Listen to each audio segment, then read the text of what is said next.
So, hi lads, we're just doing a quick coaching carousel feature here with myself and Connor Philpott, and you'll be glad to know that this is audio only. So you can do whatever you want. Well, you always do in the background of it, Connor, but like we have to look after our appearance normally, seeing as we're on video. But okay, so look, without further ado, um, we're doing this now on Wednesday evening. So the big news on the coaching carousel: Hugh Jackson, the offensive coordinator for the Bengals, is moving to the AFC North. The other bitter rivals, the Browns. Um, the underlying news with that is probably the end of Johnny Manziel. So thoughts on that one, Connor? I suppose first way to start off is the end of an era. For Johnny Manziel in Cleveland. Yeah, it was some Wasn't really era. much of an era. Wasn't really much of an era, but It was more it's like over. a yara, yara, I yaba, mean, yara, yeah. yeah, like we'll see what remember his long lost brother or cousin or whatever with the blonde with the long flowing blonde locks that he took to Vegas might take over. You never know yet. I suppose Hugh Jackson did come out and say that Johnny Manziel won't be his guy. So I suppose we could be interested. We could be set for an interesting off season in that regard. In terms of where does Johnny football go, he won't be worth a high trade, a high pick anyway. From my opinion, in my opinion, based on basically what we've seen on the field. First of all, he has been terrible. He could be a lot better, but all the off-field drama, probably would be the best phrase to put it, isn't really worth the I above a I thought third or fourth round pick really. I think the only team that has shown kind of any backdoor interest really has been Jerry, and he'd be probably a natural fit after making his name down in the Lone Star State, and they're not averse to taking on projects, and if especially if they can get him at with the right price. Jerry is they're being cute enough in that respect, I suppose, after the Greg Hardy scenario. Yeah, it'd be interesting. I mean, if nothing else, Jerry probably has a new buddy to go out drinking with and during the lovely Dallas summer nights. And I think they're also eligible for Hard Knocks this year. So it might be, we could be set for an interesting kind of off season anyway. If interesting, probably being the best word, they might improve, but it'll be fun to watch if nothing else. Yeah, and like just I know we're going slightly off tangent now, but as Queeves keeps singing me, I am tangent man. I suppose RG3 would be the other QB that's going to be out there next year, and there's been very little chat about him. As I suppose, like looking at the draft, there doesn't seem to be that much QB talent. There's nothing like last year where Mariota and Jameis Winston were definitely 1 and 2. But like this year, I don't think there might be 1 or 2 in the first round, but definitely there's no kind of nobody sparkling. Yeah, there's kind of a few guys who've been kind of mentioned. There's one guy now from North Dakota State. I think they're a Division 2 college who's kind of, he's a rising on the draft boards kind of guy. He had a good kind of bowl game, and he's kind of got a lot of the, I suppose, the tangibles and the intangibles that you'd like. There's probably like 2 other guys who from kind of haven't really looked majorly into the draft as of yet, but who have high first round grade, maybe low second, likes of Paxton Lynch out of Memphis, I think, and Jared Goff seems to be the kind of maybe not consensus number 1 pick, but kind of consensus top 5 pick anyway in terms of the quarterback. So Cleveland obviously moving on from Johnny Manziel and may look towards the quarterback, especially with a new head coach again. Yeah, well, like Hugh Jackson is one of these. Apparently, he's a QB whisperer, isn't he? He's obviously he brought Andy Dalton on, and he's worked wonders with AJ McCarron in the few short weeks that he was there as well. There didn't seem to be any major fall off between Andy Dalton to AJ McCarron. Yeah, like I suppose it was quite interesting in some respects. He worked with he was started off, I suppose, well, didn't start off his kind of first big break, I suppose, and notable moment in the league came when he was with the Ravens in 2008. He was Joe Flacco's quarterback coach's rookie season, and obviously Flacco started off. He led the Ravens to the playoffs that year. I think they got to maybe the divisional rounds, which was a bit of a shock. He was there for 2 years and then became the Raiders coordinator for a year, and then he became their head coach. The head coaching job didn't go all that well. I suppose he tried to. If I'm thinking of the right year anyway. Yeah, I 2011. It think would he have had been the year. was it Terrell Carson, Pryor was his QB that time, wasn't it? I think about midway through the year was the Carson Palmer trade, which I suppose All didn't go right, down. yeah. So it was the Carson Palmer year, kind of late towards the end of the year, and he got fired the subsequent year. And I suppose we all kind of remember or think of Jamarcus Russell. Palmer's. Was it? No, We was it? think of Sorry, yeah, go on. we think of probably Palmer's turnaround really in Arizona, and you'd be right to think that. But he did have in the second year kind of some positive moments in Oakland. Now they were never really to the same level that he would go on to in Arizona, but there were some signs of life in his second year. Admittedly, Hugh Jackson was fired that year, or wasn't coaching that year, so you kind of take from that what you will. Yeah, well, I suppose the other thing then with the Browns that they've got this guy Sashi Brown who seems to me to be a guru. They've the guy from the Moneyball baseball scenario. So they've got a very weird coaching structure there, which I suppose might suit Hugh Jackson. Maybe, I don't know. He could have the football side of things to himself, pretty much, hasn't he? Yeah, he seems to have. I don't think he's kind of full personnel control or anything like that, unless unless I haven't heard anything. But I suppose you often kind of hear in the NFL side of things, there's often like such a divide between this team or whatever is so into analytics or whatever, and this team is like stats are for losers. We'll trust all our scouts and not kind of look towards anything different. Now, obviously, you probably really should be just looking for a happy medium. Like, and most things that's where success comes from. It's kind of an interesting way of going about things, like, as I find it anyway. We'll hear now about kind of Sashi Brown and Paul DePodesta now that, these guys went to Harvard. Obviously, they're intelligent people, but whether that translates to, being a good evaluator of football talent, whether you're looking at, the statistical side of the game or even, doing your own kind of film sessions and tape sessions and all that.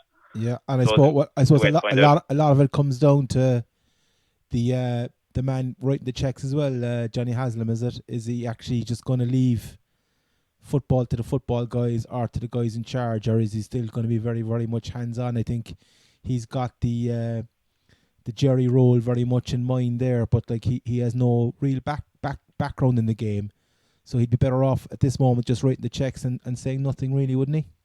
Yeah, I mean, sure. I suppose the famous story before the year Manziel got drafted was that the Browns spent, I think it was $100,000 or something on getting an independent evaluator looking at analytics. I don't think they ever revealed who or what company or who was behind it.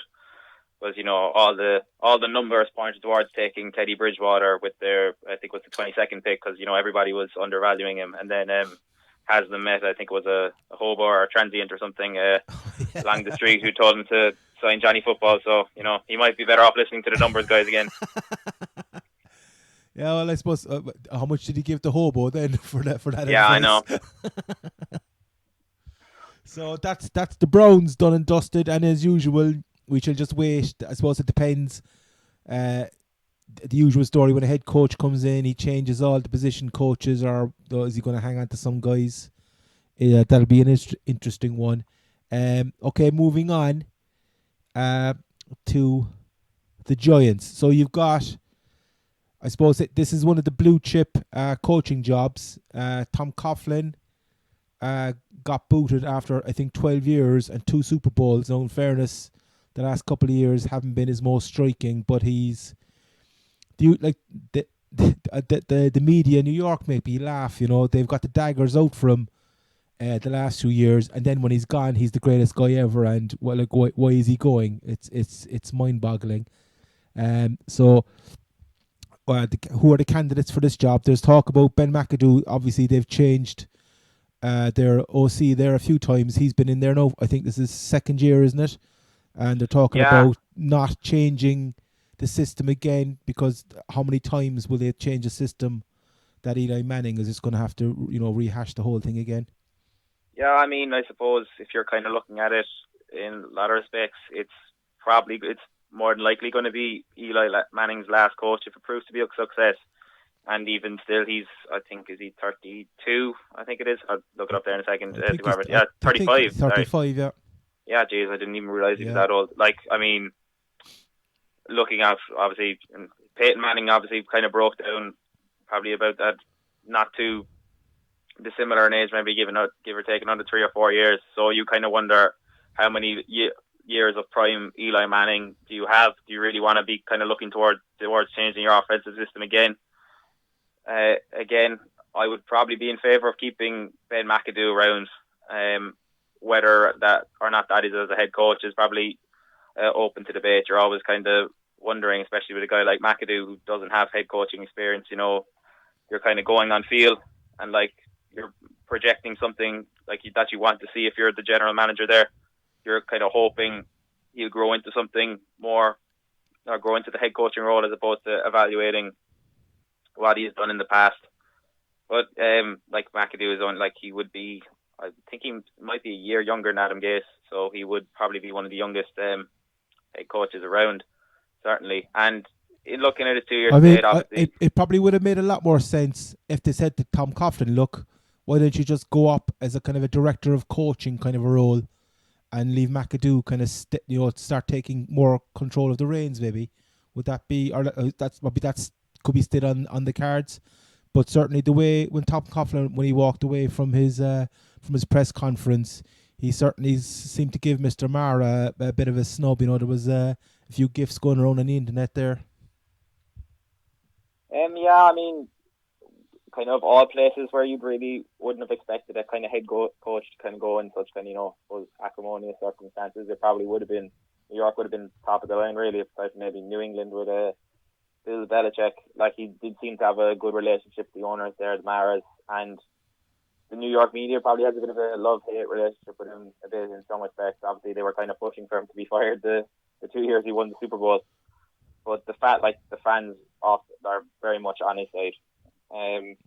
Or they very much were on his side now, I suppose. It'll be interesting to see what happens there. There hasn't been a whole lot of movements kind of on candidates yet. I mean, there was something linking Nick Saban, I think, to the job yesterday. Like, I could never see him going. I could never see him come back to the NFL anyway. But if he were, I suppose New York would probably be one of the top jobs. Other than that, I think it's Matt Patricia, the New England Patriots defensive coordinator, but he's probably going to also draw a lot of interest really in the coming weeks as the Patriots wind up or wind down from the playoffs. Yeah, he could be on the roster now fairly quickly after next weekend's results. Patricia, he was meant to. I think he interviewed for the Browns job as well. I'm not forgetting something there now. Anyway, okay, we moving on to the Eagles. And apparently, I think Ben McAdoo actually went for this job as well. And obviously, as I mentioned a while ago, Tom Coughlin went for this job as well. I haven't really heard of too many other candidates. Apparently they finished their interview process. Just looking at kind of some of today's headlines, so you would expect it to be in the next kind of few days or possibly early into next week when they announce it. I think they're just looking at when the headlines they're looking at. Doug Peterson from the Kansas City Chiefs. From the Chiefs, he's the Chiefs. He's the. I saw that myself there on ESPN a while ago. I think he's their defensive guy. I'm assuming he is anyway, judging by how successful the Kansas City defense has been so far this year. But not a whole lot of activity really in like public knowledge, and that has come to kind of light publicly anyway. Tom Coughlin, I'd be quite surprised, to be honest, if he did take the Eagles job. Who knows really what's kind of going on in there at the moment. Their GM situation is even still a bit up in the air. Yeah, I know. I actually just remember now. Yeah, you were right there about the guy from the Chiefs.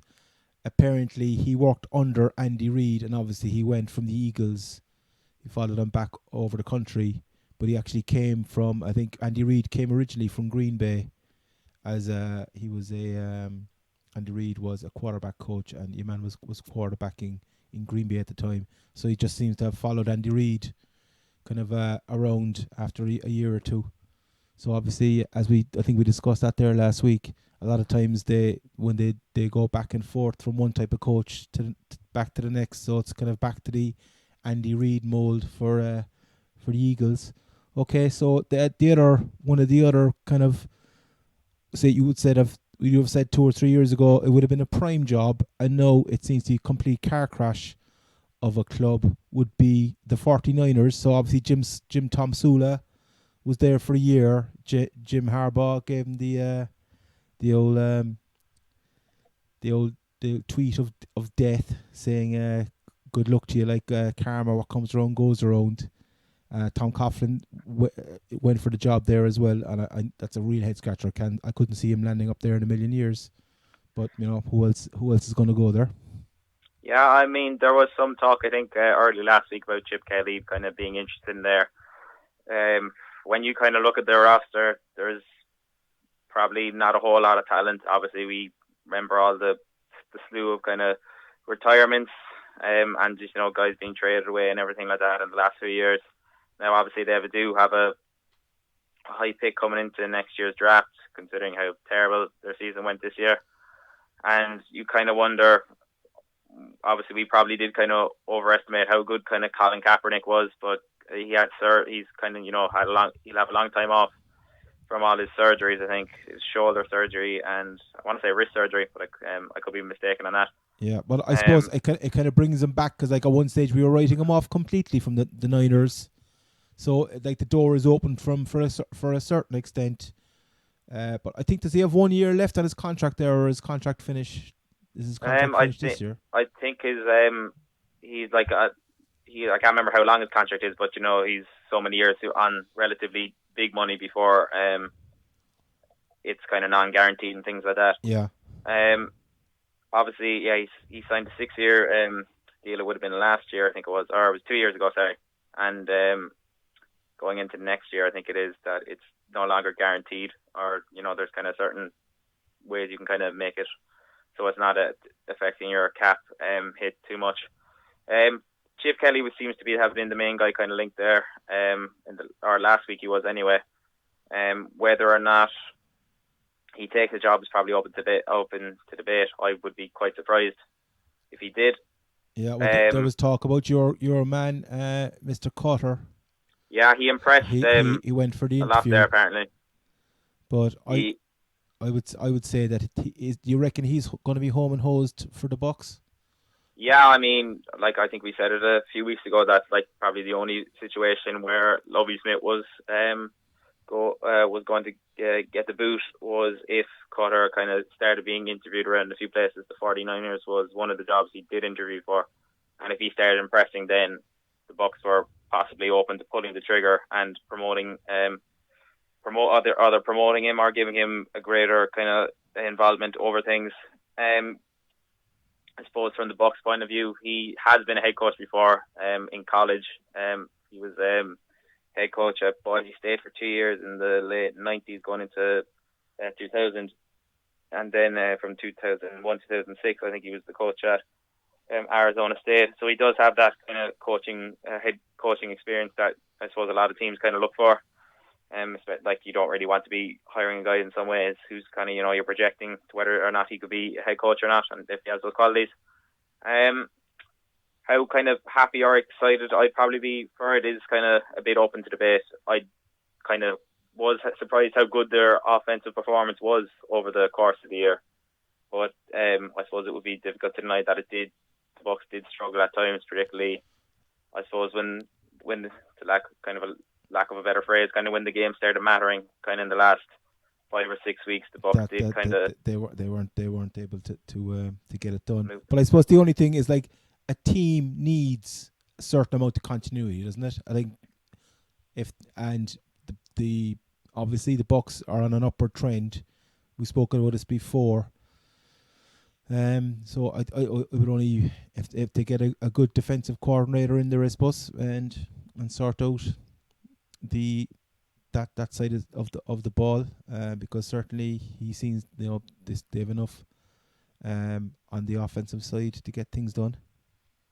Yeah, I mean they're probably kind of from where I kind of see the team out at where they're at this stage of development. They're probably way maybe 2 kind of good drafts, and if they kind of decide to go for a few free agency signings, they're probably about 2 seasons away from really becoming somewhat of a force, assuming everything goes to plan. They've got obviously they've got the quarterback, the most important spot. They've got 2 very good running backs. Doug Martin is set to be a free agent this coming season, but all kind of signs point to him being re-signed. We obviously no kind of cap details or anything like that available yet. They could probably afford to add another weapon alongside Mike Evans. Vincent Jackson is a potential kind of cap casualty coming into next year. I think we spoke about that a few weeks back. And they really kind of need to overhaul the defense a bit. And if you were kind of looking to defend, like you could probably use this in some ways to defend or criticize Lovie Smith. The Bucks, during the 2 years that he was there, only drafted the one defensive player. So overloaded everything. They were just using everything was going on the offense. Well, I suppose, unfortunately, one of the top candidates there for defensive coordinator, Rob Ryan, is after hooking it up with his brother. So, yeah, I mean, I'm sure, like, if you kind of see some of Katie Nolan's videos or something like that, maybe she's probably the only one who had the hot for Rob Ryan as a defensive coordinator spot. But yeah, he's kind of Yeah, I think he has other talents. Yeah, I mean, if you ever kind of need an example of where, like, nepotism is kind of rife in the NFL, and everybody, the only way you can get into the game is to know somebody. I think Rob Ryan getting hired by Buffalo is probably the best example of that. Yeah. Because you always hear about this guy is this other fella's brother-in-law, or they seem to be close knit community is one way of saying nepotism lives loud and proud in the NFL. All right. Okay. What other teams do we have? Obviously, the Dolphins have filled their head coaching. Adam Gase, who came across.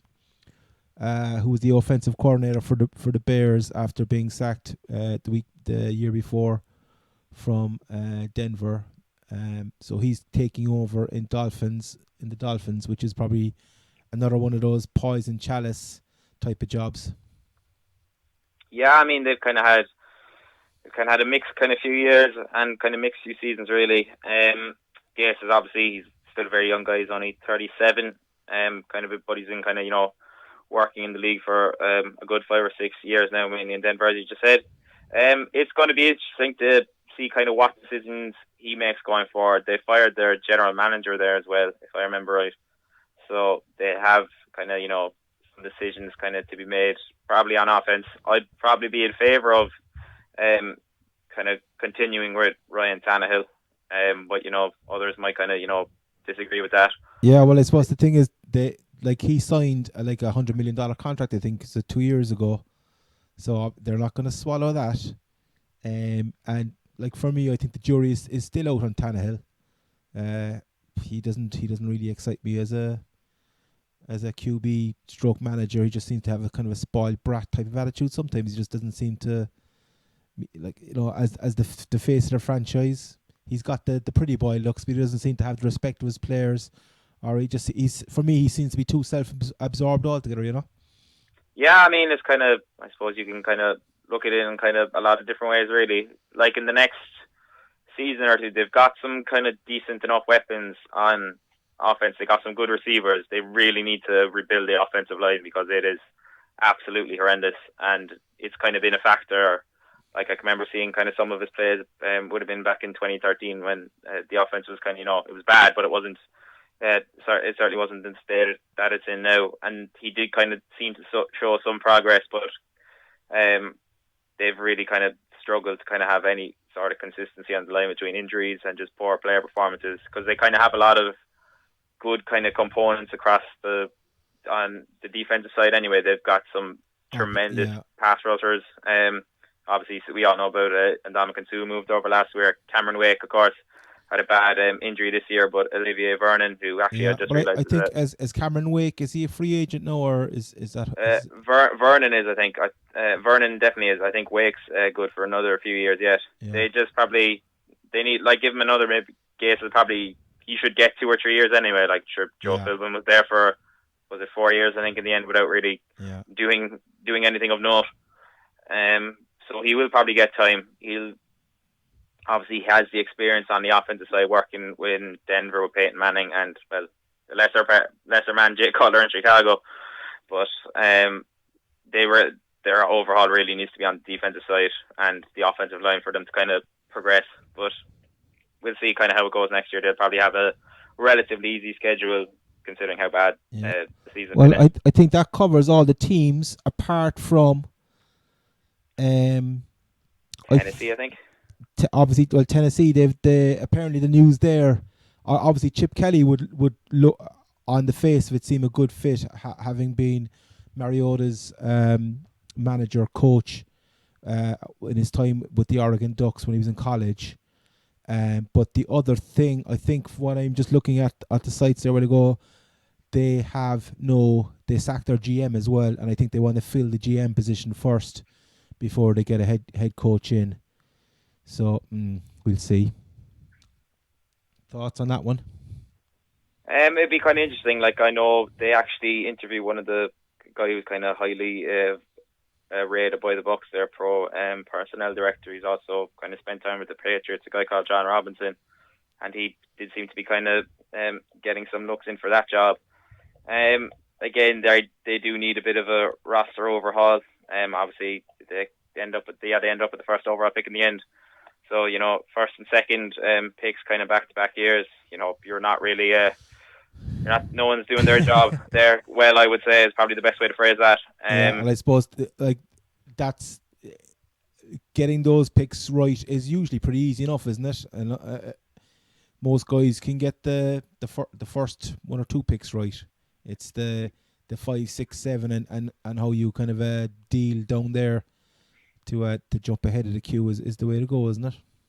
Yeah, I mean, they're probably in the kind of decent position now where obviously they have their quarterback for the foreseeable future. So if they were to kind of look at trading down, there's probably going to be, there's nearly always a suitor for one position, whether it's one of the kind of quarterbacks that we mentioned earlier on, like Paxton Lynch or Jared Goff, or if it's someone else, they could probably be in a position to, benefit, get a few extra, maybe, I wouldn't expect kind of, the RG3 trade again, but maybe, even a second or third round pick for a team that's kind of this short on talent would certainly prove to be very useful looking forward.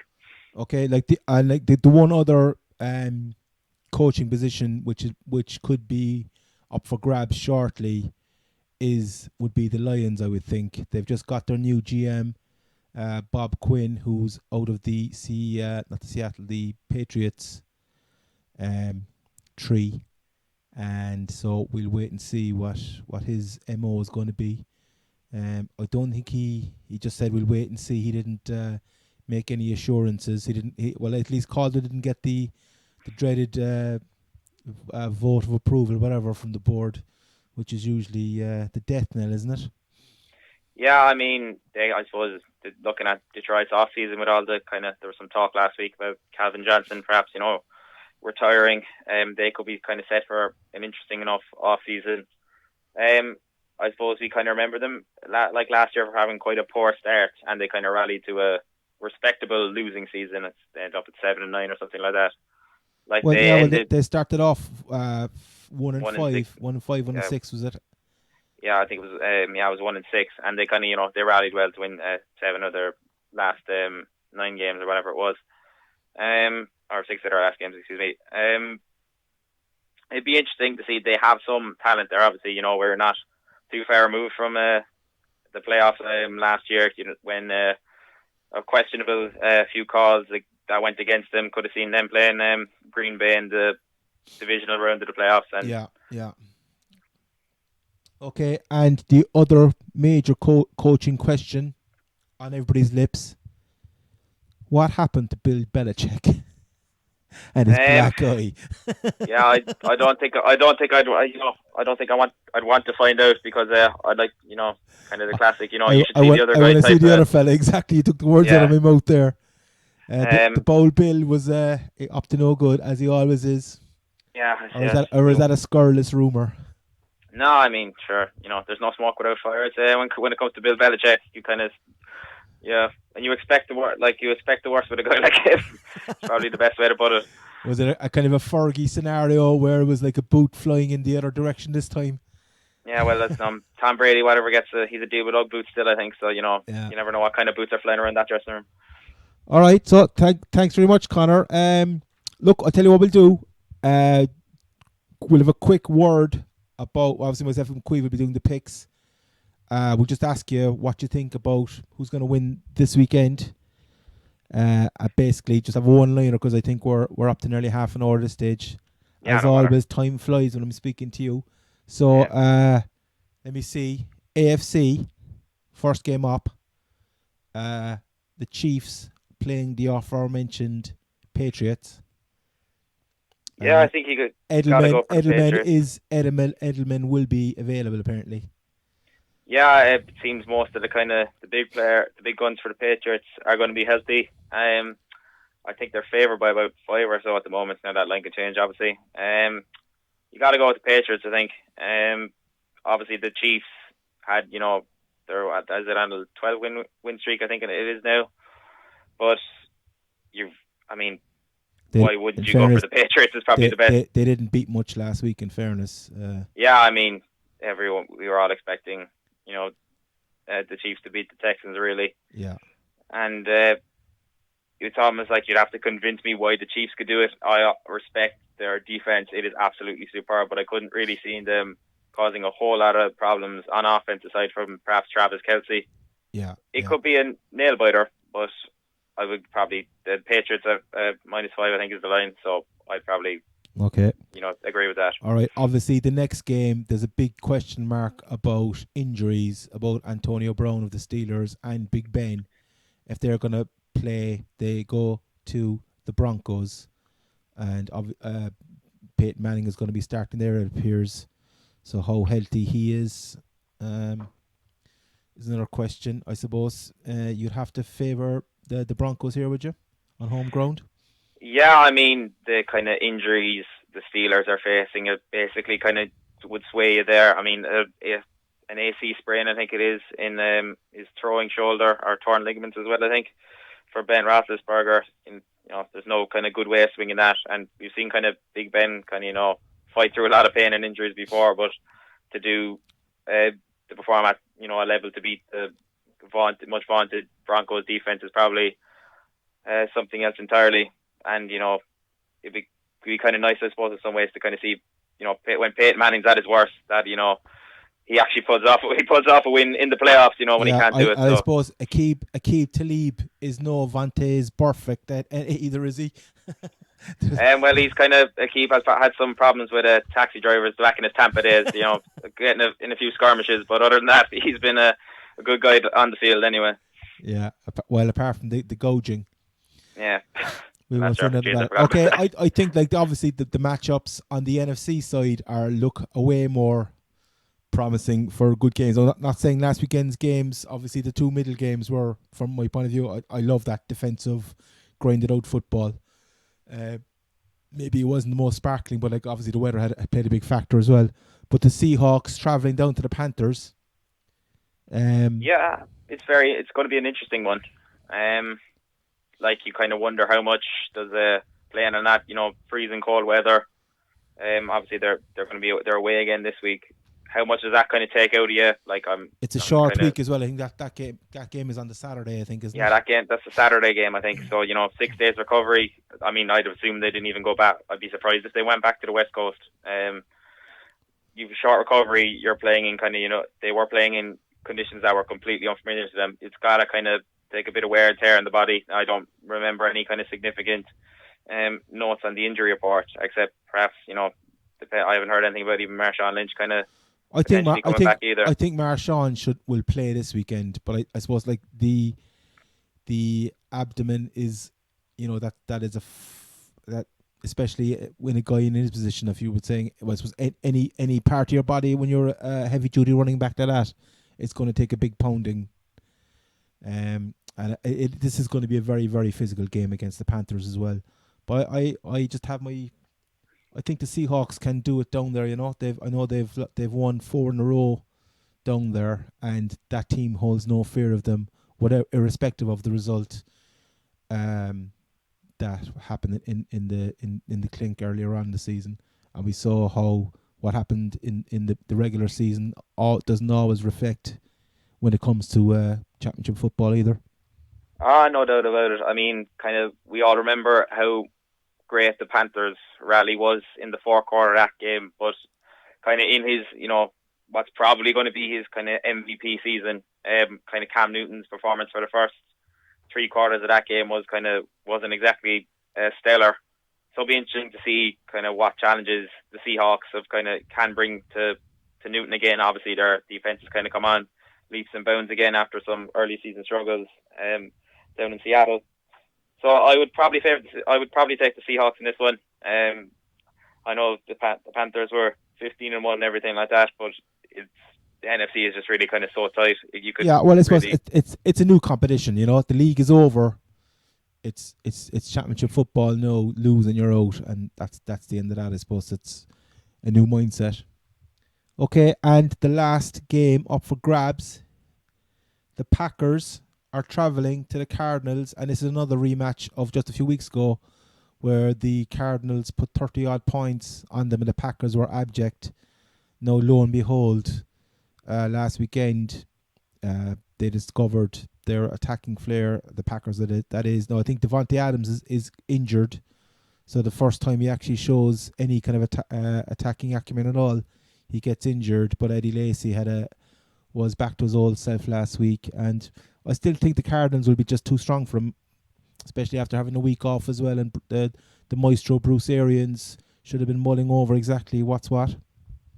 Yeah, I would going to take the Cardinals as well. I mean, kind of no matter what you kind of see, what you would have seen last week against Washington, there are still kind of plenty of holes in that kind of Green Bay team. Offensively, their receivers do struggle a fair bit in terms of getting open and beating most types of coverage, really. And I'm not exactly a massive Devontae Adams fan, but they're going further down the well. And if Devontae Adams isn't good, you're going further down the depth chart, and it's not exactly deep to begin with.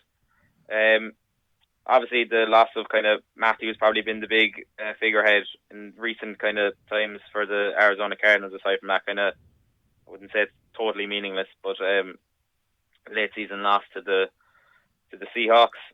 They do have some, obviously, they have some kind of incredible players on defense. Patrick Peterson, obviously an All-Pro this season.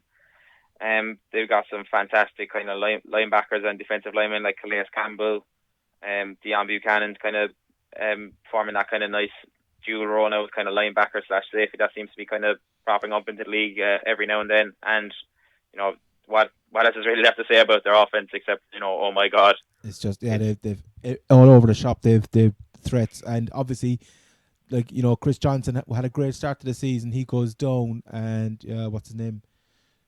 Brown, is it?